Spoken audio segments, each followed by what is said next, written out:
Monsieur le Président, le projet de loi C-245 du Bloc québécois vise à exclure le Québec du multiculturalisme canadien afin qu'il puisse mettre en œuvre son propre modèle d'intégration des immigrants.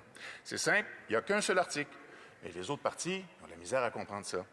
D'abord, c'est quoi le multiculturalisme? On entend toutes sortes de choses et beaucoup de faussetés en cette Chambre. Le multiculturalisme, ce n'est pas le fait d'avoir une société diverse et multiculturelle comme l'est la société canadienne, mais aussi la société québécoise. Ce n'est pas non plus l'ouverture à l'immigration qui caractérise le Canada, mais qui caractérise aussi le Québec. Ça n'a rien à voir avec la lutte contre le racisme que mène le Canada, mais que mène aussi le Québec. Le multiculturalisme, c'est tout simplement le modèle d'intégration des nouveaux arrivants choisi par le Canada pour le Canada. Et pourquoi en exclure le Québec? Parce que le Québec, en tant que nation, a le droit de choisir le modèle d'intégration des nouveaux arrivants qui lui convient le mieux. D'ailleurs, en mai dernier, comme le disait mon collègue tout à l'heure, l'Assemblée nationale du Québec a adopté une loi qui lui permettra de mettre en œuvre son propre modèle, que l'actuel gouvernement a baptisé l'intégration nationale. Il y a donc deux modèles au Québec, deux modèles qui s'opposent. D'abord parce que le multinationalisme rejette l'existence même des Québécois en tant que nation et peuple fondateur du Canada. Le multiculturalisme nie l'existence de quelque tronc commun que ce soit. Pas de valeurs communes à respecter, par exemple l'égalité homme-femme, la primauté des lois. Pas de culture commune dont s'inspirer, par exemple la découverte de notre histoire nationale. Le multiculturalisme rejette complètement le fait que la langue officielle et commune du Québec, c'est le français, et que le français doit être aussi la langue de l'intégration.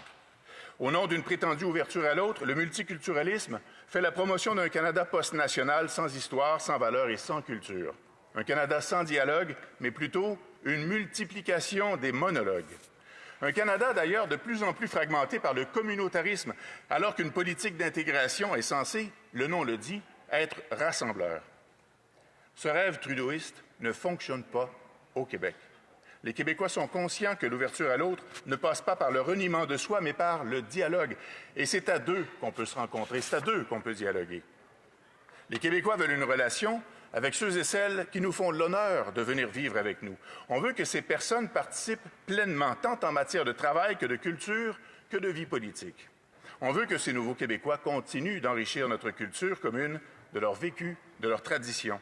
On veut un Québec d'égalité des chances, seulement possible quand tout le monde dispose des outils, des connaissances et des réseaux nécessaires pour s'épanouir. On ne veut pas se contenter de vivre côte à côte sans lien entre nous, comme des voisins blasés, sans relation, comme un couple blasé. Et on ne peut pas s'en contenter non plus parce qu'il s'agit de l'avenir de notre nation. La suite de plus de 4 siècles de résistance de notre peuple dépend de notre capacité à bâtir un projet commun avec les nouveaux Québécois. Nous n'avons pas le choix de réussir et le multiculturalisme canadien nous fait obstacle. Quiconque défend l'imposition aux Québécois du multiculturalisme défend en réalité l'assimilation à moyen terme de notre peuple. Laissez ça s'imprégner, Monsieur le Président. Si vous défendez l'imposition du multiculturalisme aux Québécois, ce que vous défendez en réalité, c'est l'assimilation du peuple québécois, de la nation québécoise. Et sous prétexte d'ouverture, les autres partis encouragent un Canada moins divers, moins riche culturellement et franchement moins intéressant par la marginalisation de notre peuple au sein d'un grand flou post-national canadien-anglais. C'est d'ailleurs ironique que l'on débatte de tout ça quelques jours à peine après le célèbre discours sur les plaines, le célèbre discours de la citadelle du premier ministre. Rappelez-vous, il disait que la bataille des plaines d'Abraham était en fait le début d'un grand partenariat entre les Français, les Anglais et les Autochtones. Tous les libéraux ont défendu ce discours qui avait tout de même le soin d'insister sur l'existence des peuples fondateurs du Canada. Et aujourd'hui, les mêmes libéraux défendent l'imposition au Québec d'un multiculturalisme qui ne reconnaît ni les peuples fondateurs, ni notre histoire, ni nos valeurs, ni notre langue française comme ciment de la société québécoise. Encore une fois, on est loin du partenariat ici. On est même exactement à l'opposé du partenariat. Mes collègues imposent au Québec, à partir d'Ottawa, une politique d'intégration qui est en directe opposition à celle de notre Assemblée nationale. Alors que le Québec arrive à l'heure des choix, mes collègues aussi doivent choisir. Ils peuvent choisir d'être partenaires du Québec, ou ils peuvent choisir la confrontation, encore, avec de lourdes conséquences pour la suite de notre épopée en Amérique. Choisissez judicieusement. Merci, Monsieur le Président. Bravo.